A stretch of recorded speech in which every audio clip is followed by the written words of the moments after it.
ನಮಸ್ಕಾರ. ಇವತ್ತು ಎಲ್ಲ ಇಡೀ ದೇಶಕ್ಕೆ 7 ಹಂತದ ಚುನಾವಣೆಯನ್ನ ಘೋಷಣೆ ಮಾಡಿದೆ. ಕರ್ನಾಟಕ ರಾಜ್ಯಕ್ಕೆ 2ನೇ ಹಂತ, 3ನೇ ಹಂತ. ಇಡೀ ರಾಜ್ಯನ 2 ಭಾಗ ಮಾಡಿದ್ದಾರೆ.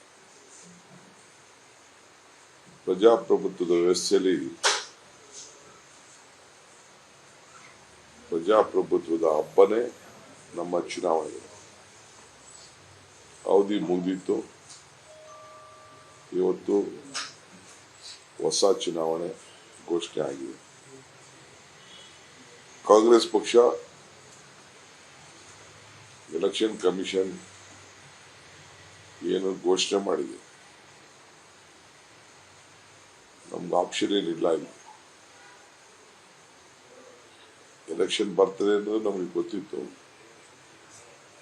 ಸೊ ನಾವು ಚುನಾವಣೆಯನ್ನ ಯಾವಾಗಲೂ ಕೂಡ ಸಂತೋಷದಿಂದ ಸ್ವೀಕಾರ ಮಾಡ್ತೀವಿ. ಆತ್ಮವಿಶ್ವಾಸದಿಂದ ಚುನಾವಣೆಯನ್ನ ಎದುರಿಸ್ತೇವೆ. ನಾವೀಗಾಗಲೇ ನಮ್ಮ ಪಕ್ಷದ ಎಲ್ಲ ಕಾರ್ಯಕರ್ತರನ್ನ, ಮುಖಂಡರುಗಳನ್ನ, ಮತದಾರರನ್ನ ಚುನಾವಣೆ ಕಡೆ ತೆಗೆದುಕೊಂಡು ಹೋಗ್ಲಿಕ್ಕೆ ನಾವು ಕಳೆದ 7-8 ತಿಂಗಳಿಂದ ನಮ್ಮ ಮತದಾರರನ್ನು ತಯಾರು ಮಾಡಿದ್ದೇವೆ. ಸೊ ಅದರಿಂದ ಈ ಚುನಾವಣೆ ಬಹಳ ಫಲಪ್ರದವಾಗಿರ್ತದೆ.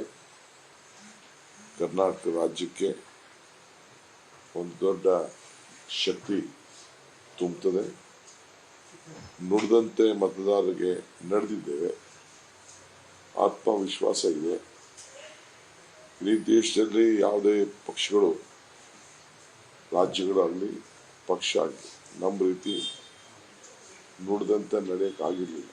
ಆದರೆ ನಾವು ನಮ್ಗೆ ಕೊಟ್ಟಂಥ ಅವಕಾಶದಿಂದ ಬಳಕೆ ಮಾಡಿ ಇವತ್ತು ನಾವು ಜನರ ಋಣವನ್ನು ತೀರಿಸಿದ್ದೇವೆ.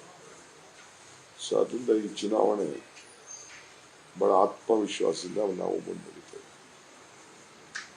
ಈಗಾಗಲೇ ನಮ್ಮ ಕ್ಯಾಂಡಿಡೇಟ್ ಸೆಲೆಕ್ಷನ್ ಕೂಡ ಬಹುತೇಕ ಒಂದು ಫೈನಲ್ ಸ್ಟೇಜ್ ಇದೆ.